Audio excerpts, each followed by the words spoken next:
Hello students, History Honours 5th semester. DSC 1-এ আমরা এর আগের দিনের ক্লাসে তাইপিং বিদ্রোহ শুরু করেছিলাম। তাইপিং বিদ্রোহের সূচনা এবং তার প্রকৃতি আমরা আলোচনা করেছি।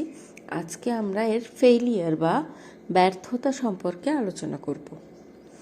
দেখো, তাইপিং বিদ্রোহের ব্যর্থতা মানে তাইপিং বিদ্রোহ তো শুরু হয়েছিল 1851 খ্রিস্টাব্দে। তো 1851 খ্রিস্টাব্দের জানুয়ারি মাসে এটা চিনতিয়েন গ্রামে এই বিদ্রোহের সূচনা হয়েছিল এবং প্রথম দিকে কিন্তু আমরা দেখেছি যে এটা অসাধারণ সাফল্য লাভ করেছিল।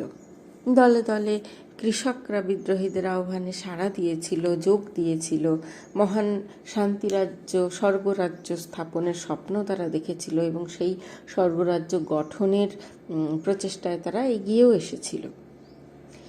1853 খ্রিস্টাব্দে বিদ্রোহীরা নানকিং অধিকার করে নিয়েছিল এবং সেখানে তাদের রাজধানীও স্থাপন করেছিল।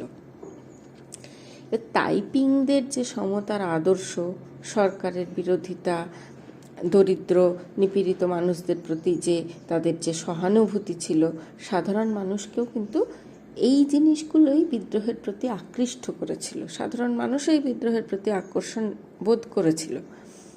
এবার বিপুল একটা সমর্থন, গণসমর্থন লাভ করেছিল।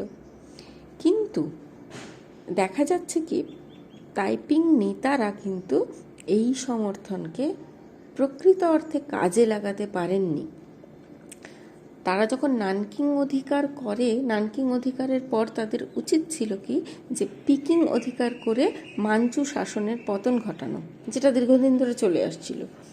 তারা অভিযান একটা পাঠিয়েছিল ঠিকই, কিন্তু সেটা শক্তিশালী ছিল না। লিন ফেংক্সিয়া এর নেতৃত্বে পরিচালিত হয়েছিল এই চীনের উত্তরাংশে একটি অভিযান, কিন্তু সেটা ব্যর্থ হয়েছিল।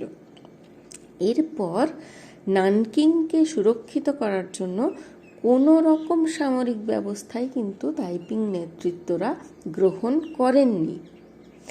ইয়াংশি নদীর দুই তীরে সম্রাটের বাহিনী দুটি শিবির স্থাপন করেছিল। তাহলে বিদ্রোহীদের উচিত ছিল সেই শিবিরগুলোকে ধ্বংস করা, কিন্তু তারা সেগুলো করেনি। তাইপিং নেতারা যখন সাংহাই সহ সমগ্র কিয়াংশি প্রদেশকে অধিকার করেছিল, তারা কিন্তু বিদেশিদের সাহায্য পেতেই পারতেন, কিন্তু তা না করে নিজেদের অবস্থানকে তারা আরো দুর্বল করে ফেলেছিল। আচ্ছা, সেই যুগে, যে সময়কার কথা আমরা বলছি, সেই যুগে চীনে অনেক গুপ্ত সমিতি ছিল।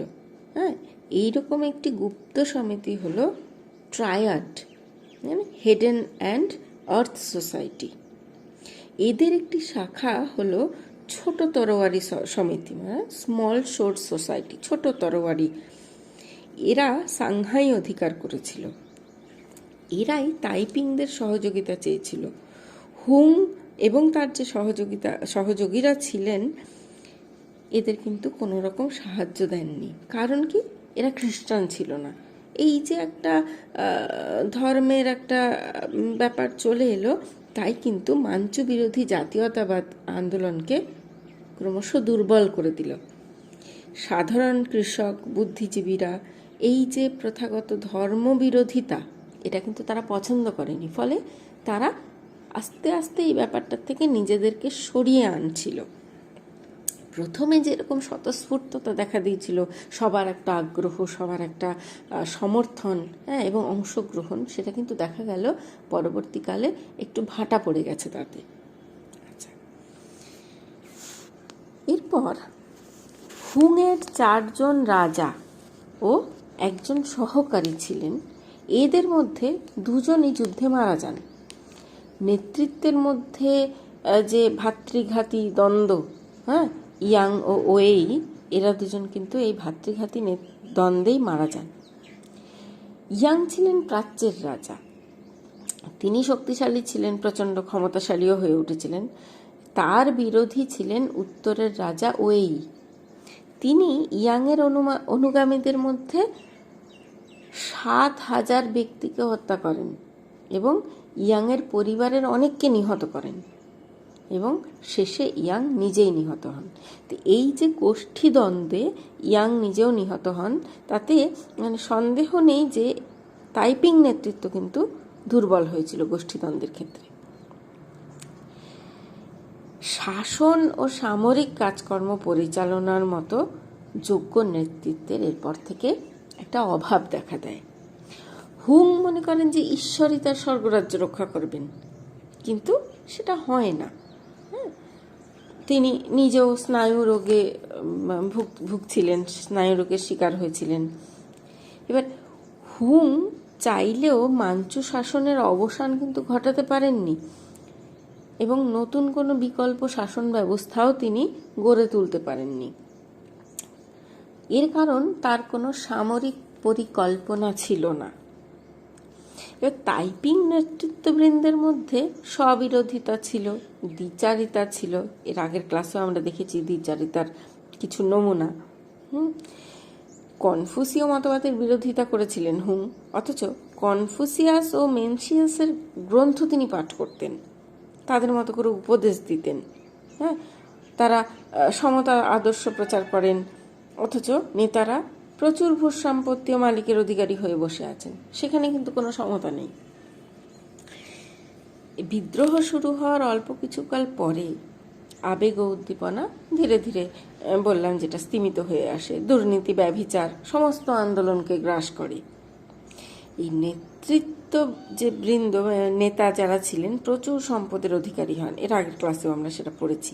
এবার তাইপিং প্রকল্পে কিছু কিছু নীতি গ্রহণের ব্যাপার ঘোষিত হয়েছিল, কিন্তু মহিলাদের পদমর্যাদা, মানে সরকারি যে মহিলাদের পদমর্যাদা একটা ব্যাপার ছিল, অফিসারদের মধ্যে ক্ষমতা বন্টনের একটা ব্যাপার ছিল, নারী পুরুষের সম আদর্শ একটা গ্রহণের একটা পদক্ষেপ নেওয়ার চেষ্টা হয়েছিল, সবই কিন্তু নস্যাৎ হয়ে গিয়েছিল।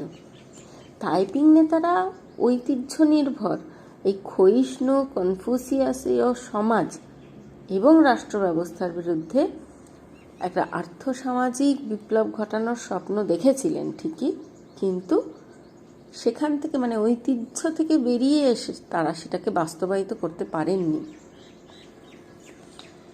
আচ্ছা, তাইপিং নেতাদের যে নৈতিক অবক্ষয়, প্রশাসনিক অযোগ্যতা বলো, প্রথাগত ধর্ম, আচার আচরণের বিরোধিতা, সবই সাধারণ মানুষকে মাঞ্চু রাজবংশের দিকেই তাকাতে বাধ্য করেছিল, যে যা আছে তাই থাক, তাহলে এরা নতুন কিছু আমাদের দিতে পারছে না।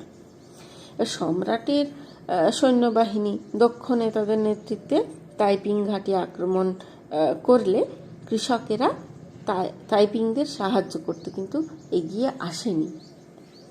এই যে মহান যে শান্তি রাজ্য, স্বর্গরাজ্য গঠনের যে ধারণা, যা স্বপ্ন যেটা দেখা হয়েছিল, তা আর বাস্তবায়িত হয়নি।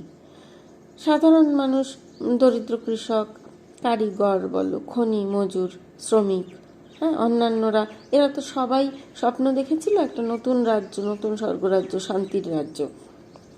তো বাস্তব রূপ সেটা কখনোই পরিগ্রহ করেনি, বরং সেই জায়গায় তারা দেখেছিল নৈরাজ্য এবং বিশৃঙ্খলা।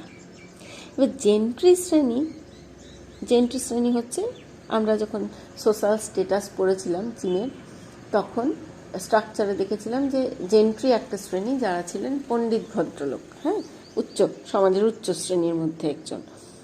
এরা বিদ্রোহ দমনে সরকারি পক্ষকে সহায়তা করেছিল।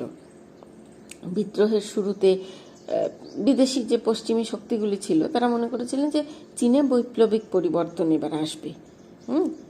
তাইপিংরা তো খুব ভালো ভালো আদর্শ, খুব ভালো ভালো নীতি গ্রহণ করেই পদক্ষেপ গ্রহণ করেছিল, কিন্তু সেটা সবাইকে মনে করেছিল যে এবার তাহলে চীনের আধুনিকীকরণ হবে, হয়তো একটা পরিবর্তন আসবে, কিন্তু সেটা হয়নি।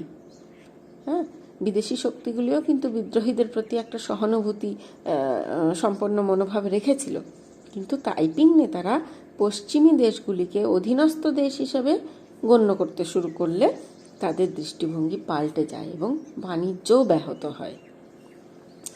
সাংহাই আক্রান্ত হলে, এরপরে সাংহাই আক্রান্ত হয় এবং মার্কিন ও ব্রিটিশ অফিসাররা বিদ্রোহীদের বিরুদ্ধে নেতৃত্ব দেন। এরপরে 1860-তে 1860-এ এরপর থেকে বিদেশিদের সমর্থন চলে যায় পুরোপুরি মাঞ্চু সরকারের দিকে।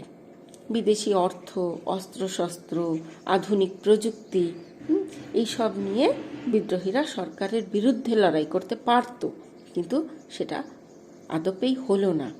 সাংহাই বন্দরের ওপরে আধিপত্য স্থাপনের সুযোগ হাতছাড়া করে বিদ্রোহীরা বিদেশি সমর্থন ও অভিযানের একটা প্রধান ঘাঁটি হারিয়েছিল। এইভাবেই মার্কিন সেনাপতি ফ্রেডারিক টাউনশেন্ড, পরে ব্রিটিশ সেনাপতি মেজর চার্লস গর্ডন, ফরাসি সৈন্য, এরা কি করেছিল যে সাংহাই রক্ষা করে যে চলছিল, শুধু তাই না, সাংহাই তো রক্ষা তারা করেইছে।